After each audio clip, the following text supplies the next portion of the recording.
Hi, இந்த சேனலில் CMA inter and final related free classes கிடைக்கும். இன்றைக்கி நாம் என்ன பார்க்க போகிறோம் அப்படின்னா, ஃபினான்ஷியல் மேனேஜ்மெண்ட்டில் இது வரைக்கும் நாம் ஃபினான்ஷியல் மேனேஜ்மெண்ட் பேசிக்ஸ் என்ன, அதோட டூல்ஸ் ஆஃப் ஃபினான்ஷியல் அனலைஸ்னால் என்ன அப்படின்னு பார்த்தோம். அதில் டூல்ஸில் ரேஷியோ அனலைஸ் பார்த்துட்டோம், அதுக்கப்புறம் கேஷ் ஃப்ளோ அனலைஸ் பார்த்துட்டோம். அடுத்து நம்ம என்ன பார்க்க போகிறோம் அப்படின்னா fund flow analyse. Fund flow அனலைஸ்னால் என்ன, அதை பற்றி பேசிக்ஸ் பார்ப்போம். Fund flow analyse. What is fund flow analyse? Fund flow அனலைஸ்னால் என்ன அப்படின்னா, the fund flow analysis tells us where the money came from, எங்கேருந்து வந்தது, and where it's used between two balance, எங்கே நம்ம யூஸ் பண்ணியிருக்கோம், எங்கேருந்து பணம் வந்துச்சு, எங்கேருந்து நம்ம யூஸ் பண்ணியிருக்கோம் அப்படின்னு between two balance sheet data காமிக்குது அப்படின்றான். It useful to long term planning. இது எதுக்கு யூஸ்ஃபுல் தான்? லாங் டேர்ம் பிளானிங் பண்ணுறதுக்காக யூஸ்ஃபுல்லாக இருக்குது. And it shows how working capital has change.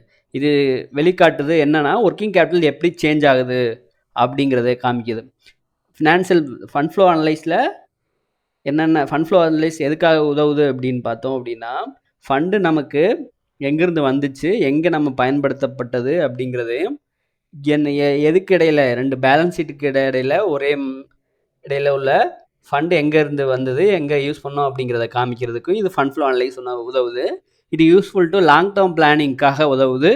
இன்னொன்று என்ன அப்படின்னா, சோர்ஸ் என்ன வெளிக்காட்டுது அப்படின்னா, ஒர்க்கிங் கேபிட்டல் எப்படி சேஞ்ச் ஆகிருக்கு அப்படிங்கிறதையும் காமிக்குது. மெயின் காம்போனன்ட்ஸ் என்னென்ன காம்போனன்ட்ஸ் ஃபண்ட் ஃப்ளோ அனலைஸ்க்கு தேவை அப்படின்னு பார்த்தோம் அப்படின்னா, ஒன்று சேஞ்ச் இன்ஸ் ஒர்க்கிங் கேபிட்டல் என்னென்ன சேஞ்ச் ஆகுதுங்கிற அந்த டீட்டெயில்ஸு. ரெண்டாவது source of fund and application of fund. இந்த ரெண்டு காம்போனன்ட் தான் ஃபண்ட் ஃப்ளோ அனலைஸ்க்கு முக்கியமானது.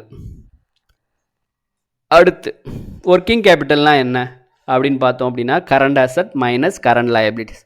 இன்னும் இதை பற்றி ஒர்க்கிங் கேபிட்டலை பற்றி அடுத்த பார்ட்டில் நம்ம பார்ப்போம் ஃபுல் டீட்டெயிலாக வித் புக் சம்மோட.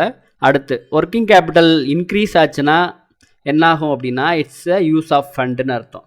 ஒர்க்கிங் கேபிட்டல் என்னன்னா இன்க்ரீஸ் ஆச்சு அப்படின்னா, suppose working capital if the working capital decrease ஆச்சுன்னா சோர்ஸ் ஆஃப் ஃபண்டு அப்படின்னு அர்த்தம். யூஸ் ஆஃப் ஃபண்ட்னா ஃபண்டு இன்க்ரீஸ் ஆகிருக்கு அப்படின்னு அர்த்தம், நம்ம அதை பயன்படுத்தி அமௌண்ட்டு அதிகமாக இருக்குது அப்படின்னு. எக்ஸாம்பிள் பார்த்தோம் அப்படின்னா, if working capital cos from, இதுக்கு முன்னாடி என்னவாக இருந்ததா 30,000 இருந்தது, இப்போ 40,000 மாறி இருக்கு. ஸோ 10,000 இன்க்ரீஸ் ஆகிருக்கு. ஒர்க்கிங் கேபிட்டல் இன்க்ரீஸ் ஆச்சுன்னா என்னது? யூஸ் ஆஃப் ஃபண்டு நம்ம யூஸ் பண்ணியிருக்கோம். அடுத்து சோர்ஸ் ஆஃப் ஃபண்டுனா என்ன? சோர்ஸ் ஆஃப் ஃபண்டு அப்படின்னா நமக்கு பணம் வருது. அப்போ சோர்ஸ் ஆஃப் ஃபண்டு எங்கேருந்து வரும்? ஷேர்ஸ் இஸ்யூ பண்ணுறது மூலமாக, டிவெஞ்சர் இஸ்யூ பண்ணுறது மூலமாக, லாங் டேர்ம் லோன் பாரோடு. ஸோ கேஷ் இன்ஃப்ளோ ஆகும் அப்படின்றான். சேல் ஆஃப் ஃபிக்ஸட் அசட் நம்ம சேல்ஸ் பண்ணோம்னா என்ன ஆகும்? ஃபண்டு நமக்கு கிடைக்கும். Decrease of working capital decrease ஆச்சுன்னா என்னன்னு சொன்னேன்? சோர்ஸ் ஆஃப் ஃபண்டு அப்படின்னு. எக்ஸாம்பிள் பார்ப்போம். If it issues shares worth 10,000 ஷேர்ஸை நம்ம இஸ்யூ பண்ணோம் அப்படின்னா நமக்கு என்ன கிடைக்கும்? சோர்ஸ் ஆஃப் ஃபண்டு, நமக்கு மணி கிடைக்கும். Application of or use of fund அப்படின்னா என்ன அப்படின்னா, பர்ச்சேஸ் ஆஃப் ஃபிக்ஸ்டு அசட் நம்ம வாங்கினோம்னா என்ன பண்ணுவோம்? நம்ம அமௌண்ட்டு பே பண்ணுவோம். அப்போது மணி அவுட்ஃப்ளோ ஆகுது. ரீபேமெண்ட் ஆஃப் லோன் என்ன ஆகும் அப்படின்னா, நம்மளோட அமௌண்ட் வெளியில் போகும். அதே மாதிரி டிவிடெண்ட் பே பண்ணாலோ, டேக்ஸ் பேமெண்ட் பண்ணாலோ மணி அவுட்ஃப்ளோ ஆகும்.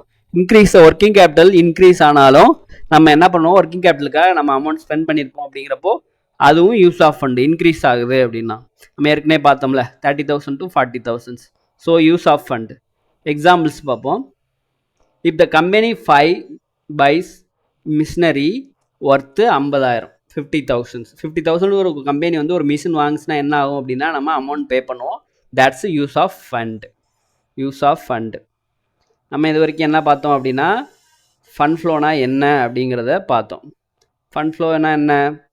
ஃபண்ட் ஃப்ளோ ரெண்டு பேலன்ஸ் ஷீட் இடையில மணி எப்படி யூஸ் ஆகுது, எங்கே சோர்ஸ் ஆஃப் ஃபண்டு, அதை யூஸ் ஆஃப் ஃபண்டு என்னன்னு பார்த்தோம். அப்புறம் லாங் டேர்ம் பிளானிங்க்கு இது உதவுது. ஒர்க்கிங் கேபிட்டல் சேஞ்ச் ஆகிறது நம்ம பார்க்க முடியும் எவ்வளோ சேஞ்ச் ஆயிருக்கு அப்படின்னு. இதுக்கு என்னென்ன தேவை அப்படின்னா working capital, statement of source, application of fund.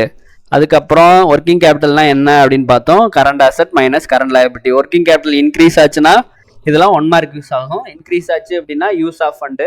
Working capital decrease ஆச்சுன்னா it's source of fund. Increase ஆச்சுன்னா என்ன ஆகும் அப்படின்னா நம்ம அமௌண்ட் யூஸ் பண்ணியிருப்போம். ஸோ என்ன ஆகும் அப்படின்னா 30,000 போன பேலன்ஸ் ஷீட்டில் 30,000, இதோட 40,000னா யூஸ் ஆஃப் ஃபண்டு.